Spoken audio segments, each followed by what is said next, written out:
ഇസ്ലാമിൽ സക്കാത്ത് എന്ന് പറയാം. ഇപ്പൊ നമ്മളൊരു കക്കരിയെ നമ്മുടെ കയ്യിലുണ്ടെങ്കിൽ ആ കക്കരിയെ നമ്മൾ 10 കഷ്ണാക്കിയിട്ട് മുറിച്ചാൽ അതിൽ ഒരു കഷ്ണം ചെറുതല്ലേ, ആ ചെറിയ കഷ്ണത്തെ വീണ്ടും 4 കഷ്ണാക്കിയിട്ട് മാറ്റുക. ആ 4 കഷ്ണത്തിൽ ഒരു കഷ്ണമില്ലേ, അതാണ് 2.5%.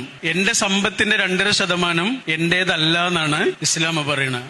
എന്റെ കയ്യിലുള്ള സമ്പത്തിന്റെ 2.5% എനിക്ക് ഹറാമാണ്, എനിക്ക് ഉപയോഗിക്കാൻ പാടില്ല. അത് മറ്റുള്ളവർക്കുള്ളതാ, ഹറാമാണ്, ഉപയോഗിക്കാനേ പാടില്ല. ഞാനത് ഉപയോഗിച്ചാൽ എന്റെ മുഴുവൻ സമ്പത്തും കേടുവന്നു.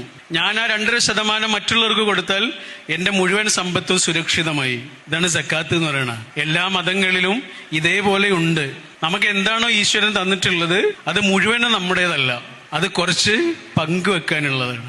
അങ്ങനെ പങ്കുവെച്ച മനുഷ്യരെ മറ്റുള്ളവരുടെ മനസ്സിൽ ബാക്കിയായിട്ടുള്ളൂ. അല്ലാത്തൊരു സ്വന്തം കുട്ടികളുടെയും ഭാര്യയുടെയും മനസ്സിൽ മാത്രമേ ബാക്കി ഉണ്ടാവുള്ളൂ. പങ്കുവെച്ച മനുഷ്യര് മുഴുവൻ മനുഷ്യരുടെയും മനസ്സിൽ ബാക്കിയുണ്ടാവും.